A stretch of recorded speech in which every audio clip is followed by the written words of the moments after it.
चलिएगा सारे बच्चे क्लास में जुड़िए ताकि आज के क्लास को आगे बढ़ा सके, क्योंकि आज का क्लास जो है ना पूरे हिंदी का याद रखिएगा चैप्टर 1 का ऑब्जेक्टिव क्वेश्चन देखेंगे, ठीक है। क्योंकि देखो हम लोग जो है ना आपके जो है बीच पूरे फ्री में क्लास कराते हैं, एक भी पैसा नहीं चार्ज करते हैं, ठीक है। पूरे फ्री में हर एक चैप्टर वाइज चैप्टर क्वेश्चन कराएंगे, तो बाबू आप अच्छे तरीका से देखना, कोई क्वेश्चन को ना छोड़ना, पूरे शुरू से अंत तक क्लास को देखना, ठीक है ना। पूरे आसान तरीका से समझाने का कोशिश करेंगे और मिनिमम समय में सकरा देंगे, ठीक है ना। और आज से बाबू आज से आप सबका जो है सारे क्लास स्टार्ट हो गया है। आप शाम को डेली जुड़ने का कोशिश कीजिएगा और पूरे कम समय में सारे क्वेश्चन को हम लोग समाप्त करेंगे, ठीक है ना। तो चलिएगा बिना टाइम को क्वेश्चन की तरफ बढ़ते हैं। इससे पहले बाबू क्लास को तुम सब लाइक नहीं कियो, लाइक कर देना, चैनल को सब्सक्राइब नहीं कियो सब्सक्राइब कर देना, ठीक है ना। और पूरे इंपोर्टेंट क्वेश्चन देखेंगे, चैप्टर 1 है और चैप्टर 1 का नाम जो है बातचीत है, याद रखिएगा। और इस पाठ के लेखक जो हो जाएंगे बालकृष्ण भट्ट हो जाएंगे, याद रखना, ठीक है। 1 नंबर क्वेश्चन आपके स्क्रीन पर है बाबू, देखोगे कहा जा रहा है कि बालकृष्ण भट्ट की रचना निम्न में से कौन है, तो आप कहेगा बातचीत, बिल्कुल ऑप्शन ए होगा। और पूरे कम समय में समाप्त करेंगे। 2023 में भी ये क्वेश्चन पूछा जा चुका है। देखो यहां कहा जा रहा है कि बातचीत के जरिए भाप बनकर क्या बाहर निकल जाता है, तो मवाद व धुआं जो बना रहता है वो निकल जाता है, बिल्कुल ऑप्शन सी होगा। ये भी 2023 में पूछा है, याद रखिएगा, ठीक है। चलो बाबू यहां जो है 3 नंबर क्वेश्चन में कहा जा रहा है बालकृष्ण भट्ट की माता का नाम क्या था, माता जी का जो नाम था बाबू याद रखिएगा पार्वती देवी, पिताजी का नाम बेनी प्रसाद भट्ट, दोनों याद रखिएगा, ठीक है। चलो बाबू इसका आंसर लगाओगे, कहा जा रहा है निबंध कार्य के निबंध लेखन की दृष्टि से भारतेंदु युग्म कैसा युग्म है, भारतेंदु युग्म कैसा युग्म है, तो याद रखिएगा उर्वर हो जाएगा, बिल्कुल ऑप्शन ही होगा। बाबू शुरू से अंत तक केवल देखिएगा, पूरे फ्री में हम लोग क्लास कराते हैं, एक भी पैसा नहीं लेते हैं, ठीक है। चलो यहाँ क्वेश्चन में कहा जा रहा है कि बातचीत शीर्षक निबंध के अनुसार जो कुछ मवाद या धुआं जमा रहता है वो भाप बनकर निकल पड़ता है, कैसे कैसे निकल जाता है, तो आपके का बातचीत के जरिए, बाबू ऑप्शन सी होगा, याद रखते चलिएगा, ठीक है, याद रखते चलिएगा। चलिए इसका आंसर लगाओगे, कहा जा रहा है जैसा काम वैसा परिणाम किस लेखक के द्वारा रचा गया है, जैसा काम वैसा परिणाम किस लेखक के द्वारा रचा गया है, तो याद रखिएगा यह जो हो जाएगा बालकृष्ण भट्ट, बिल्कुल ऑप्शन सी हो जाएगा, ठीक है। अगला क्वेश्चन की तरफ बात करते हैं। कहा जा रहा है ना कि बालकृष्ण भट्ट के पिता का नाम क्या था, तो बेनी प्रसाद भट्ट, माता जी का नाम पार्वती देवी, याद रखिएगा। पूरे मतलब अगर देख लेते हो तो यहां से 4-5 नंबर कंफर्म हो जाएगा, क्योंकि इस क्वेश्चन से ऑब्जेक्टिव 4-5 को पूछाता है, तो आपको याद कर लेना है, ठीक है। दमयंती स्वयंवर किस लेखक की रचना है, ठीक है, दमयंती स्वयंवर बालकृष्ण भट्ट जी की रचना है, बिल्कुल ऑप्शन सी हो जाएगा, ठीक है। चलोगे यहाँ जो है कहा जा रहा है कि बालकृष्ण भट्ट की रचना बातचीत क्या है, बालकृष्ण भट्ट जी की रचना बातचीत ललित निबंध है, बिल्कुल ऑप्शन सी होगा। पूरे आसान भाषा में हम समझाएंगे रे बबुआ, ठीक है। चलो इसका आंसर लगाओगे, बालकृष्ण भट्ट किस युग्म के रचनाकार थे, भारतेंदु युग्म के रचनाकार थे, बिल्कुल ऑप्शन बी हो जाएगा, ठीक है। अगला क्वेश्चन देखो, कहा जा रहा है, देखो क्या कहा जा रहा है, कहा जा रहा है कि मनुष्य की बातचीत की उत्तम तरीका क्या है, तो अवाक होकर बातचीत करना, ऑप्शन डी हो जाएगा, ठीक है। अगला क्वेश्चन देखोगे, कहा जा रहा है ना कि संवाद में सबसे महत्वपूर्ण क्या होता है, आत्मीयता। जब बातचीत करते हैं तो आत्मीयता होना चाहिए, उसके भाव को समझना चाहिए, बिल्कुल सी होगा। चलोगे कहा जा रहा है ना कि बालकृष्ण भट्ट, देख बाबू कहा जा रहा है बालकृष्ण भट्ट का जन्म कब हुआ था, और 2019 में क्वेश्चन हुआ आया है, तो आप कहेगा सर हम जानते हैं बालकृष्ण भट्ट का निधन जो जन्म जो हुआ था, याद रखिएगा 23 जून 1844 को हुआ था, बिल्कुल ऑप्शन बी हो जाएगा, ठीक है, समझ रहा है ना। चलो संयोगिता स्वयंवर किनकी रचना है, संयोगिता स्वयंवर दमयंती स्वयंवर बालकृष्ण भट्ट जी की रचना है, संयोगिता स्वयंवर श्रीनिवास दास जी की रचना है, ऑप्शन सी हो जाएगा 14 का। बात समझ रहा है ना। क्लास को लाइक करते रहिएगा बाबू, क्लास को लाइक, चैनल को सब्सक्राइब करते रहिएगा सारे बच्चे, ठीक है। अगला क्वेश्चन देखो अगर बबुआ, कहा जा रहा है ना, देखो क्या कहा जा रहा है, देखो 1 मिनट रुको देखो, हाँ अब देखो कहा जा रहा है कि बातचीत शीर्षक निबंध के अनुसार रस का समुद्र किनकी बातचीत में उमड़ा चला जाता है, तो दो हम जोली सहेलियों के बीच है ना, यानी ऑप्शन ए करेक्ट हो जाएगा, याद रखिएगा 15 का ऑप्शन ए करेक्ट होगा। बात समझ रहे हैं ना बाबू, तुम सब समझने का कोशिश करना, एक भी क्वेश्चन को ना छोड़ना, हम लोग कोशिश कर रहे हैं कि पूरे अच्छे तरीका से बच्चों को समझा दे, ठीक है। चलो कहा जा रहा है वाद विवाद संवाद क्या है, वाद विवाद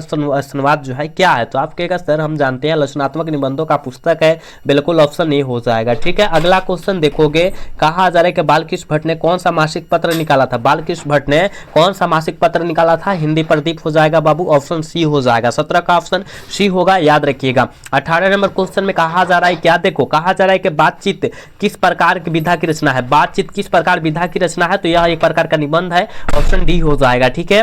अगला क्वेश्चन देखोगे, ये बहुत इंपॉर्टेंट है, कहा जा रहा है रविशन क्रूसो ने 16 वर्ष के उपरांत के समय मुख्य जो है किसके मुख से एक जो है बात सुनी थी, किसके मुख से जो है एक बात सुनी थी, एक वाणी सुनी थी, जल्दी लगाओ दो, हम जानते हैं यह सुने थे फ्राइडे साहब के द्वारा, बिल्कुल ऑप्शन ए होगा, याद रखना। अगला क्वेश्चन देखोगे, कहा जा रहा है कि बातचीत शीर्षक निबंध के निबंधकार कौन है? बातचीत। याद रखिएगा बालकृष्ण भट्ट हो जाएंगे, ऑप्शन डी हो जाएगा। ठीक है, अगला क्वेश्चन देखोगे, कहा जा रहा है कि बातचीत के माध्यम से बालकृष्ण भट्ट क्या बतलाना चाहते हैं? बातचीत के माध्यम से बालकृष्ण भट्ट क्या बतलाना चाहते हैं? बातचीत की शैली, क्या बातचीत की शैली बतलाना चाहते हैं? ऑप्शन ए हो जाएगा। ठीक है, अगला क्वेश्चन कहा जा रहा है कि भट्ट जी को किसने अंग्रेजी साहित्य के एडिशन अवार्ड स्टील की श्रेणी में रखा? किसने रखा था? आप कहेगा सर हम जानते हैं रामचंद्र शुक्ल रखे थे, बिल्कुल ऑप्शन सी हो जाएगा। अगला क्वेश्चन कहा जा रहा है कि बालकृष्ण भट्ट का निवास स्थान कौन सा है? कौन सा है बालकृष्ण भट्ट का निवास स्थान जो है बाबू कौन सा है? तो याद रखिएगा इलाहाबाद। इलाहाबाद जो पड़ता है उत्तर प्रदेश में पड़ता है,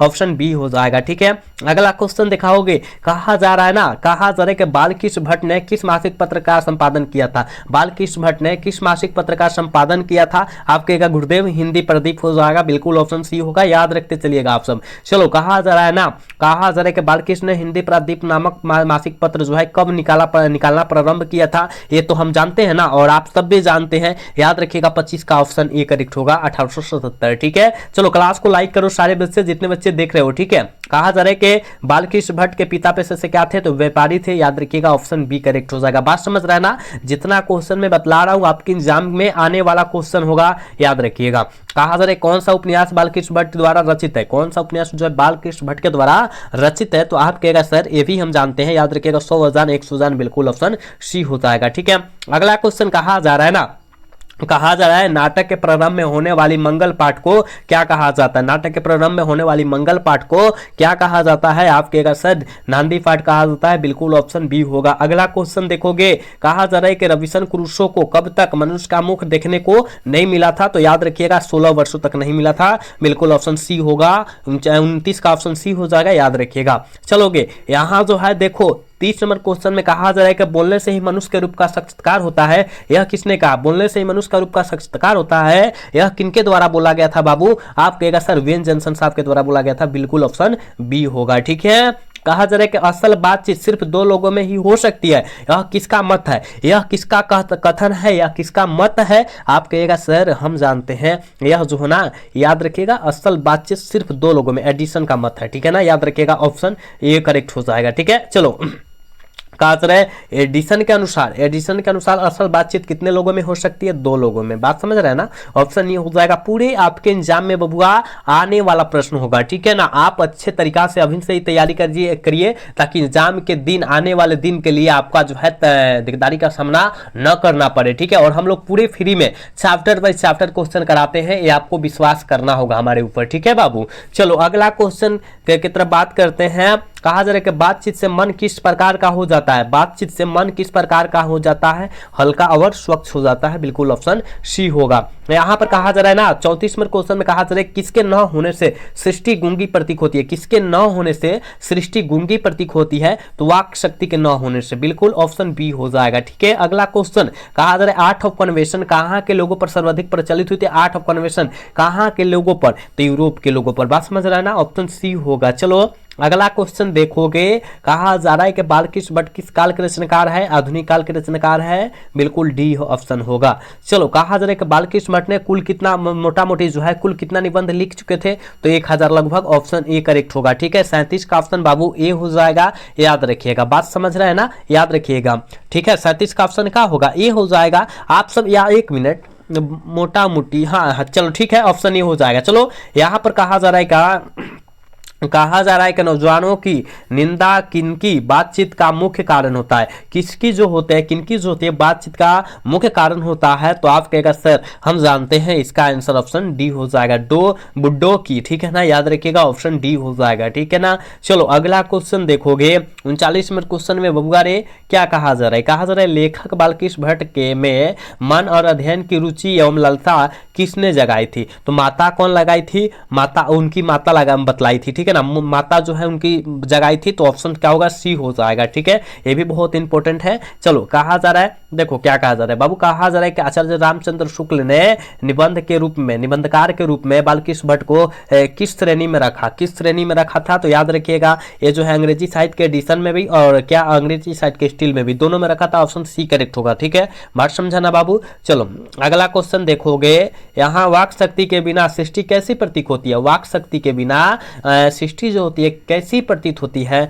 तो गूंगी, ठीक है ना, याद रखिएगा ऑप्शन सी करेक्ट हो जाएगा, ये बहुत इंपॉर्टेंट है। कहा जा रहा है कि वाक शक्ति क्या है, ए बाबू वाक शक्ति क्या है, आप कहेगा सर वाक शक्ति जो होता है ईश्वर का वरदान होता है, क्या होता है, ईश्वर का वरदान होता है, ऑप्शन ए हो जाएगा, ठीक है ना, वाक शक्ति मतलब, ठीक है। चलो अगला क्वेश्चन, कहा जा रहा है कि स्पीसीज का मुख्य उद्देश्य क्या है बाबू, स्पीसीज का मुख्य उद्देश्य जो होता है क्या होता है, ये भी हमने बतलाया था ना। तो आप क्या सर लोगों का प्रभावित करना, ठीक है, लोगों स्पीसीज मतलब क्या होता है, क्या होता है, लोगों को प्रभावित करना, ठीक है ना, अपने तरफ जो है प्रभावित कर देना, आकर्षित कर देना किसी बात से। चलो कहा जा रहा है क्या, देखो 44 नंबर क्वेश्चन में कहा जा रहा है कि मनुष्य का गुण और दोष कैसे पता चलता है। देखो मनुष्य के गुण और दोष के बारे में पता तभी चलेगा जब आप बोलेंगे चालेंगे, ठीक है ना, उससे आप बोलेंगे तभी पता लगेगा कि आप कैसे व्यक्ति है कैसे व्यक्ति नहीं है। चलो कहा जा रहा है कि रस का समुद्र की करके किनके बातों में उमरा चला जाता है, रस का समुद्र किनके बातों में उमरा चला जाता है, दो हम जोली सहेलियों के बीच के, है ना, यदि ऑप्शन डी होगा 45 का।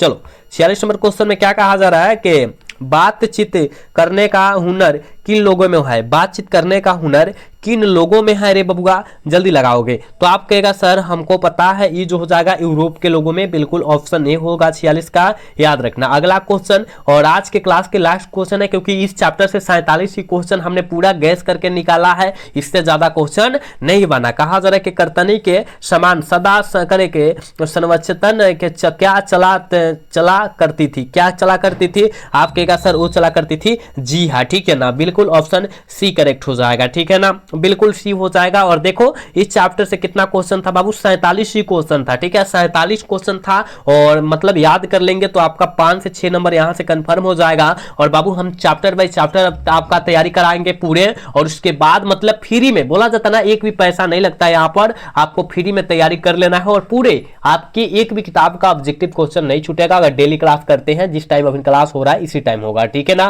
तो आप अच्छे तरीका से सारे क्वेश्चन को देख लेंगे, पढ़ लेंगे, और नेक्स्ट चैप्टर की तैयारी आप लोग करेंगे। पहले हम नेक्स्ट का चैप्टर का जो है ऑब्जेक्टिव करा देंगे कल के क्लासेस में, ठीक है ना। तो आज बतला दो कैसा क्लास लगा, अगर अच्छा लगा हो तो क्लास को लाइक, चैनल को सब्सक्राइब करना ना भूलिएगा। मिलते हैं नेक्स्ट क्लास में, तब तक के लिए जय हिंद, जय Bharat, tata bye bye, love you.